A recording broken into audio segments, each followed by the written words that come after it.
I've gotten a question fairly regularly, so I wanted to answer that question. And that question is, hey, can you repair my TV?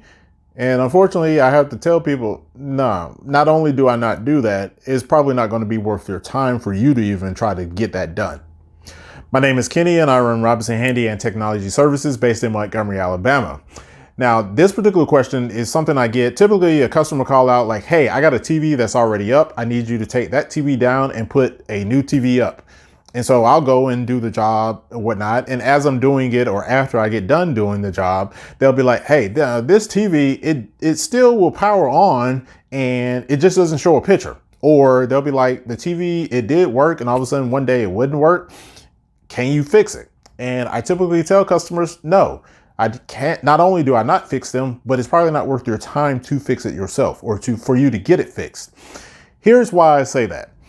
The TVs that have been made within at least the last 10 to 15 years are not designed in a way where they can be serviced. Now, they do have a way that some, like the components, like the boards that are in there, can be replaced and swapped out, but the actual individual circuits and components that make up those circuits, they're not designed in a way to be serviceable by humans. Like, they are literally built in factories and facilities that where these robots are soldering these connections together, and they are so small that you as a human need to have, if you are to try this yourself, would need to have specialized tools to be able to grab the various components on the boards. And sometimes those tools are fairly expensive. So what I tell people is, if you're going to try to get this fixed, consider this. So for example, if the TV backlight were to fail, you first have to find a backlight for this particular model of TV. Now that can run, you could probably find one on eBay for maybe $50 or $100. All right. So now you have $100 invested to get this backlight. Then you'll probably pay another $25 to ship it. Of course, the bigger the TV, the bigger the backlight, the more expensive it is. So let's say $100 for the backlight, another $25 for the shipping. Now you're out of $125. This does not include the time that you've invested to try to find this particular backlight. We'll come back to the time component later. Now that you've gotten this backlight and it's been shipped to you, you now have to find somebody to put this backlight into the TV.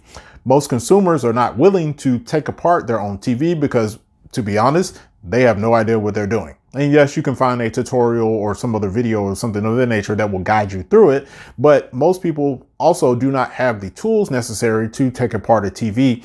And so they're even more hesitant to do it when you don't have the right tools to do the job.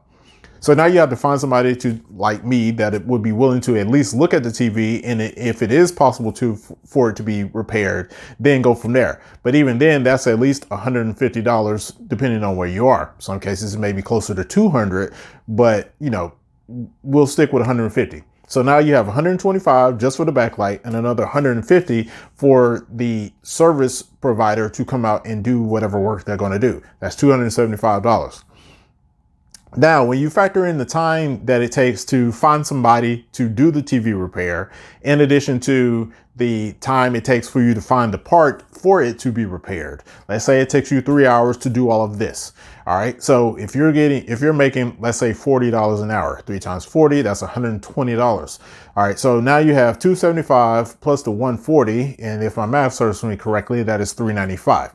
So you're at almost $400 in time and money that you have spent to get this one TV repaired. Now, if you have like a 50-inch TV, a 50-inch TV will run you, if it's not, the Cadillac of TVs, if you will probably run you about $500. So you've literally spent over 50% of the cost to get a brand new TV.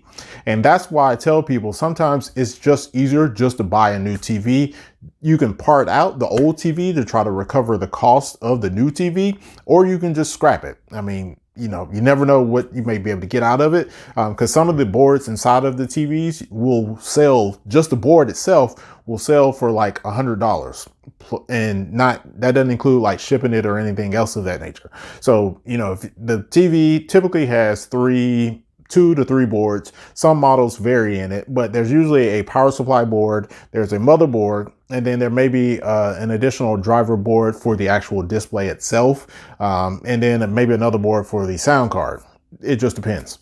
So if you get $100 for each of those boards, that's up to $300. And then if you scrap the TV, you might get another $20, $30 out of that. So that's roughly $200 to $300 still, which would offset that $500, but it won't necessarily make up the cost of that $500. This is why I say it's oftentimes when you start doing the math on it, just buy another TV instead of trying to get that one fixed. I get it. You got that TV. You don't want to spend the money on a new TV, but when you factor all of those things in, it's easier sometimes just to buy a new one and throw the old one out, or have somebody take the old one out and get it off of your hands. That being said, hopefully this answers the question for anybody that may be thinking about or has an issue with their current TV of whether they should actually be getting rid of it and buying a new one, or just trying to stick it out and get that one fixed. If you have any comments or questions about this particular topic, please feel free to drop those down below. I answer questions and make new videos depending upon those questions if it's related to the channel. Also, please be sure to subscribe and follow for more information and future topics and videos. And last but not least, please be sure to check out rhtservices.net, where you'll find more home improvement information, tips, and checklists to maintain and improve your home. Thank you for watching, and I will see you in the next video.